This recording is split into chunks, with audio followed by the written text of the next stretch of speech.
The phone rang at 7:42 in the morning. Kirk Douglas was in his study, reading the trades. He saw the caller ID, Michael. His son never called this early, not unless something was wrong. Kirk picked up. Michael? There was a pause on the other end. Too long. The kind of pause that tells you everything before the words come. Dad, I need to talk to you about Cuckoo's nest. Kirk's hand tightened on the receiver. He'd been waiting for this call. For months, his son had been putting together the production, finding money, hiring crew, building the dream Kirk had chased for 13 years. What about it? Another pause. Dad, Miloš doesn't think you're right for McMurphy. Kirk Douglas didn't respond. He just stared at the wall in front of him. A photograph hung there. Kirk in Spartacus. Kirk in his prime. Kirk when he was the biggest star in Hollywood. Dad, are you there? I'm here. I tried, Dad. I really tried. But he won't budge. He says what? Michael's voice cracked. He says you're too old. The line went silent. What happened in the next 60 seconds would define their relationship for the next 3 decades. It would win 5 Academy Awards. It would make Michael Douglas a Hollywood legend. And it would break something between father and son that took 30 years to repair. But to understand what that phone call cost, you need to understand what happened in the 3 days before it. Tuesday, 2:15 p.m., a cramped office at Fantasy Films in Berkeley. Michael Douglas sat across from Miloš Forman. The Czech director had fled his country after the Prague Spring. He'd made 1 American film. He was hungry. He was brilliant, and he was the only director who understood what One Flew Over the Cuckoo's Nest could be. Saul Zaentz, the producer who'd put up $2 million of his own money, sat in the corner, silent, watching. Forman was flipping through headshots. We need to talk about McMurphy. Michael nodded. I have some ideas. So do I. Forman looked up. His eyes were sharp. Your father. He expects to play the role, yes? Michael felt his stomach drop. He'd been avoiding this conversation for weeks. He originated it on Broadway. He's owned the rights for 13 years. He's 58 years old. The words hung in the air. Miloš, Michael. Forman leaned forward. I respect your father. He is a legend. But McMurphy is a young man's role. The character needs to explode off the screen. He needs to be dangerous. Unpredictable. Sexual. My father can do that. Your father could do that 20 years ago. Forman shook his head. I'm sorry, but if Kirk Douglas plays McMurphy, I cannot direct this film. Michael felt the room shrink around him. You're asking me to fire my own father. I'm asking you to make a choice. Do you want to make a great film, or do you want to make your father happy? Saul Zaentz finally spoke. Miloš is right, Michael. I've put everything into this project. If Kirk plays McMurphy, we lose our director, and without Miloš, the studios won't touch us. Michael looked at both men. His father's dream was sitting in his hands, and they were asking him to crush it. I need to think about this. Forman nodded. Think fast. We start pre-production in 6 weeks. Thursday, 11:30 a.m., Kirk Douglas's home in Beverly Hills. Michael hadn't slept in 2 days. He pulled into his father's driveway and sat in the car for 15 minutes, just staring at the house. The house his father had bought with money from Champion. The house where Michael had grown up in the shadow of a legend. Kirk Douglas wasn't just famous. He was a force of nature.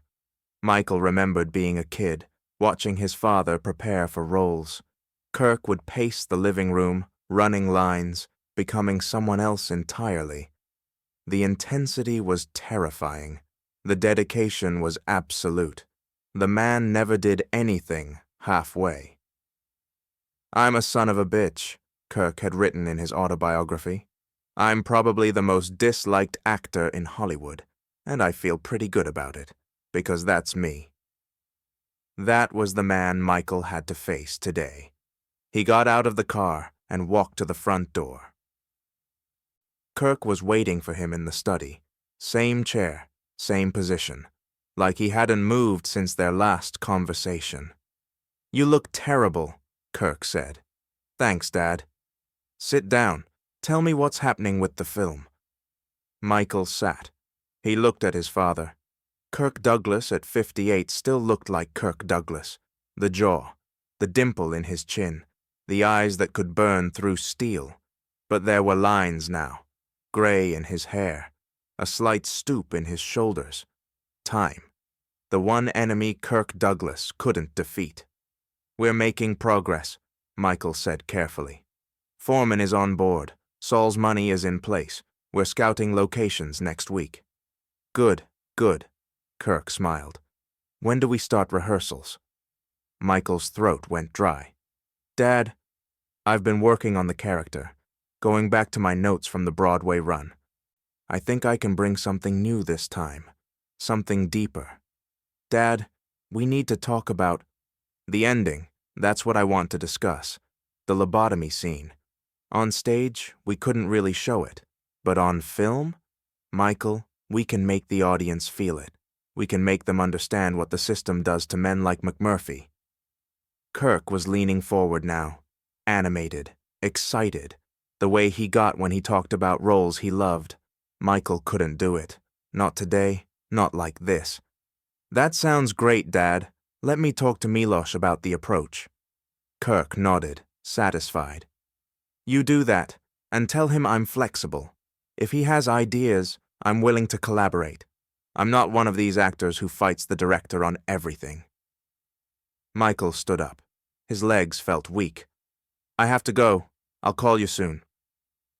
Kirk walked him to the door. At the threshold, he put his hand on Michael's shoulder. "I'm proud of you, son. You did what I couldn't do.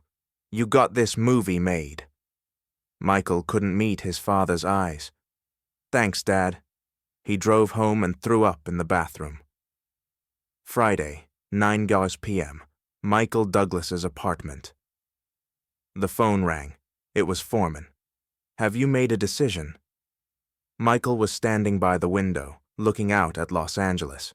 Somewhere out there, his father was probably running lines, preparing for a role he would never play.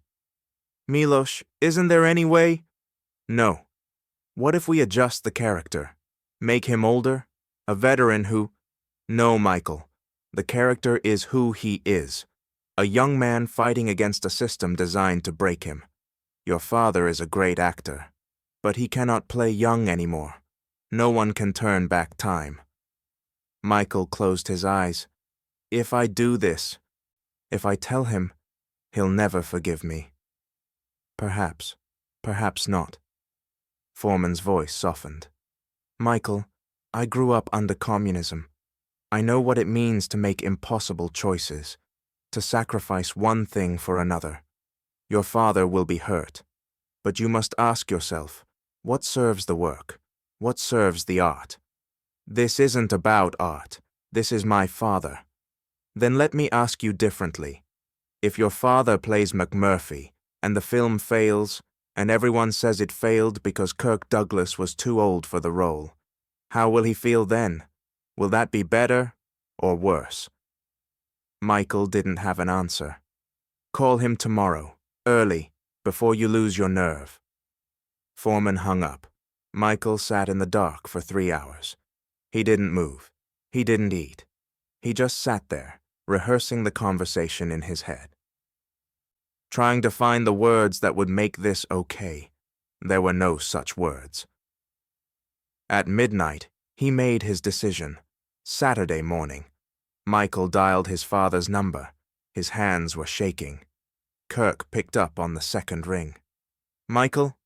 Dad, I need to talk to you about Cuckoo's Nest." Pause.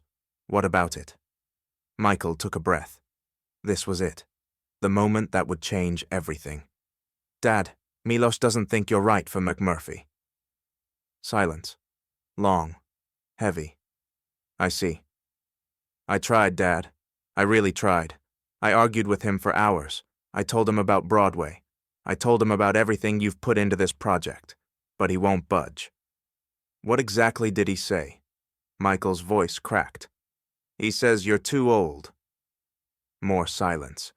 When Kirk finally spoke, his voice was flat, controlled. The voice of a man who had learned long ago to hide his emotions. Too old. Dad, I originated this role, Michael. I did it on Broadway for 3 months. I've owned the rights for 13 years. I've talked to every studio in Hollywood. I've begged. I've pleaded. I've offered to work for nothing. And now my own son is telling me I'm too old. It's not me, Dad. It's the director. He has final say on casting. That's in his contract. Then change his contract. I can't. Without Milosh, the whole thing falls apart. The money disappears. The project dies. Then let it die. Michael felt like he'd been punched. What? You heard me. If this film can't be made with me in the lead, then it shouldn't be made at all. Let me buy back the rights. I'll find another way. Dad, you've been trying to find another way for 13 years. Then I'll try for 13 more. And what if you can't? What if this is the only chance? Kirk's voice went cold. Then I guess we'll never know. Michael gripped the phone. He could feel the conversation slipping away. In a moment, his father would hang up. The project would collapse, and Kirk Douglas would spend the rest of his life bitter about what could have been. Dad, listen to me. I've heard enough. No, you haven't. Michael's voice hardened. You taught me something growing up. You said, the work comes first, always, before ego, before comfort, before everything. Do you remember that? Kirk didn't respond. You broke the blacklist, Dad. You put Dalton Trumbo's name on Spartacus when everyone told you not to. You risked your career because it was the right thing for the film. You put the work first. That was different. How? I was making a choice about my own career.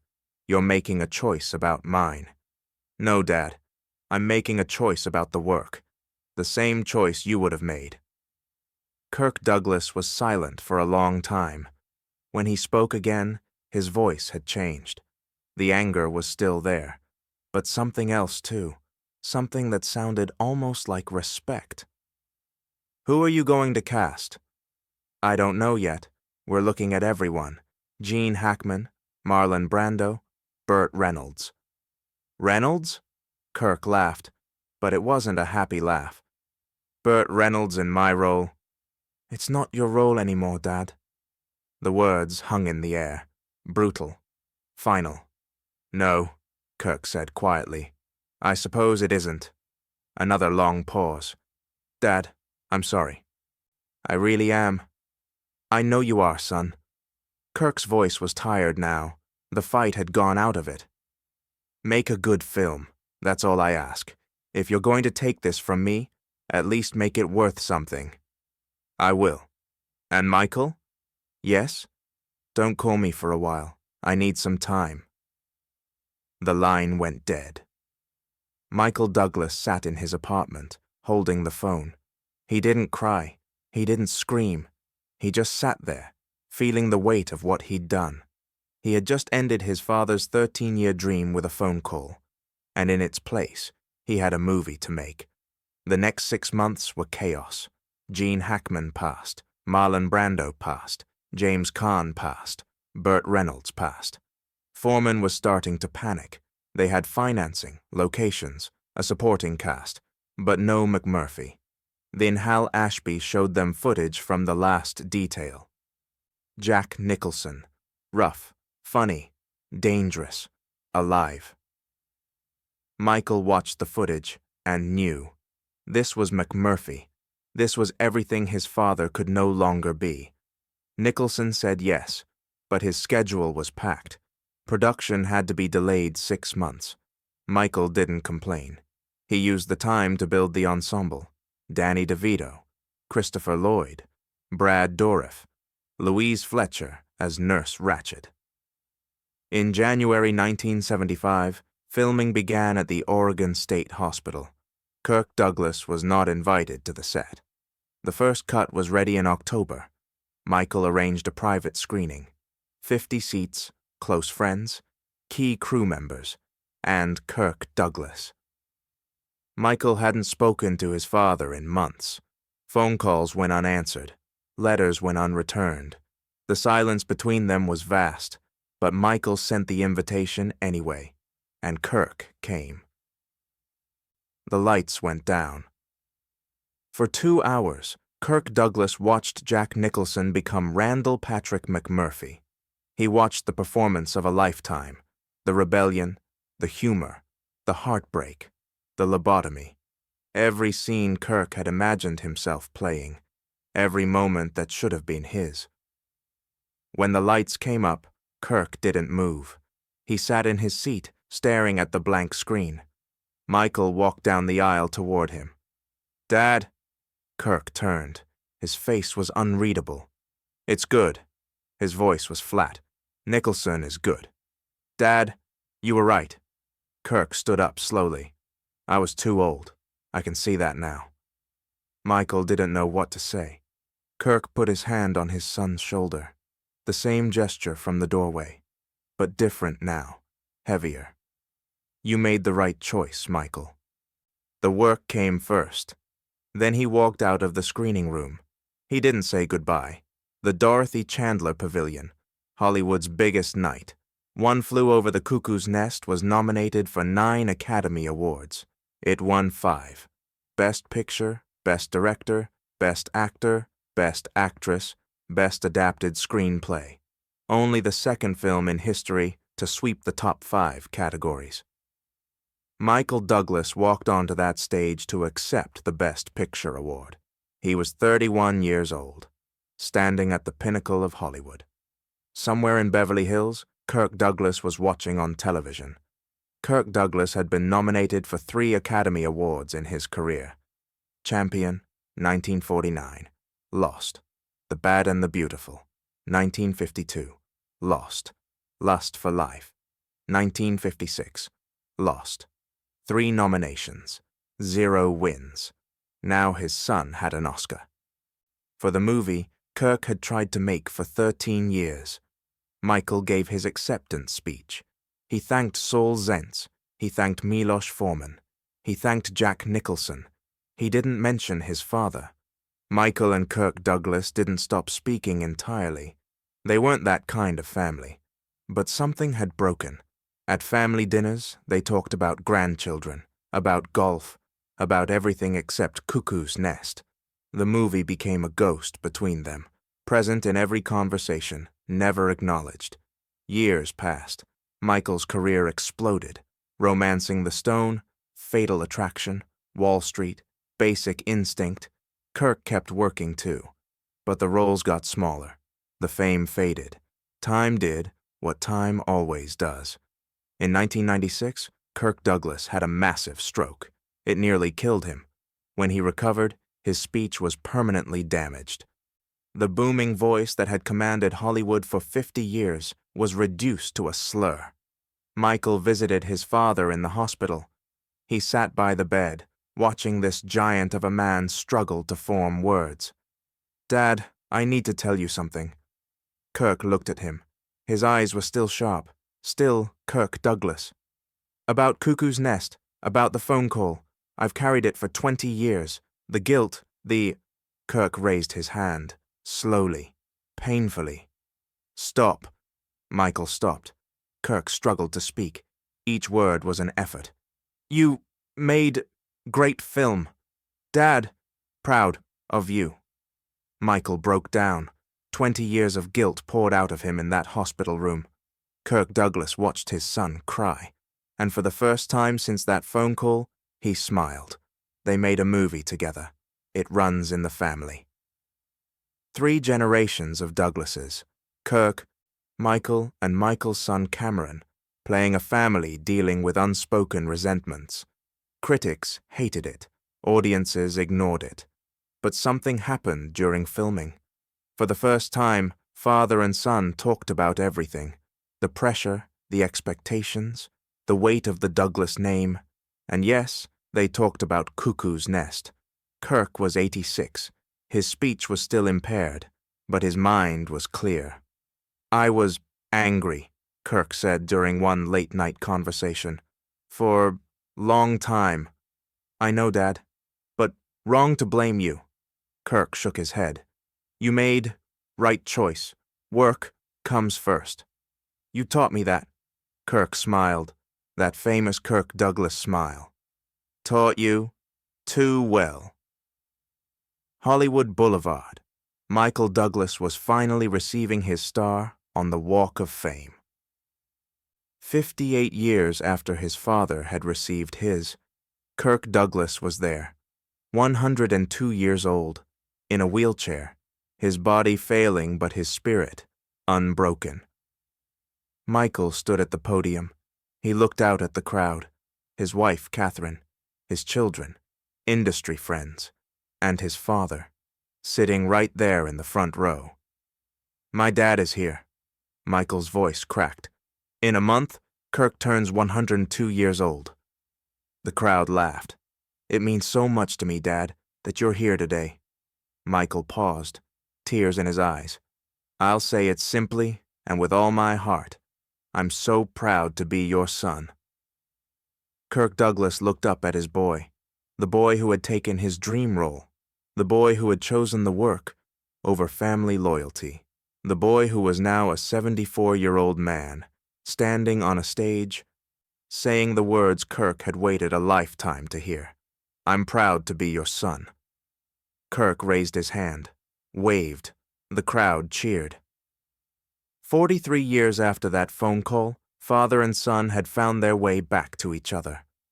Kirk Douglas died at his home in Beverly Hills.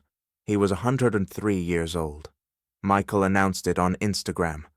To the world, he was a legend, an actor from the golden age of movies who lived well into his golden years. But to me and my brothers Joel and Peter, he was simply Dad. Simply Dad. Not the icon, not the legend, not the man whose shadow had defined Michael's entire life. Just Dad. Michael ended his post with the same words he'd said at the Walk of Fame. "Dad, I love you so much, and I am so proud to be your son." One Flew Over the Cuckoo's Nest remains one of the greatest films ever made. Jack Nicholson's performance is considered among the best in cinema history. Michael Douglas went on to win 2 Academy Awards and become one of the biggest stars of his generation. Kirk Douglas received an honorary Oscar in 1996, his only Academy Award, for 50 years as a creative and moral force in the motion picture community. They never made Cuckoo's Nest together. That dream died with a phone call in 1974. But maybe that's not the real story. The real story is what happened after. The silence, the guilt, the slow, painful reconciliation that took 3 decades. The real story is a son who had to choose between his father's dream and his father's own lesson. The work comes first. The real story is a father who spent 20 years angry and then forgave. Michael Douglas once said his father was the biggest advice giver in the world, that Kirk would tell him what to do, how to act, how to live, even when Michael was in his 40s. But the most important lesson Kirk Douglas ever taught his son, he taught without saying a word. He taught him that forgiveness is possible, that wounds can heal, that fathers and sons can find their way back to each other, even after the worst betrayals. Kirk Douglas didn't get to play McMurphy, but he got something better. He got to hear his son say, "I'm proud to be your son." And that, in the end, was worth more than any Oscar.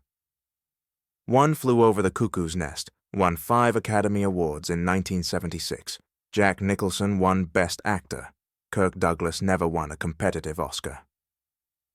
Michael Douglas's star on the Hollywood Walk of Fame is located just feet from his father's. Kirk Douglas died on February 5, 2020, at age 103. His last public appearance was at his son's Walk of Fame ceremony.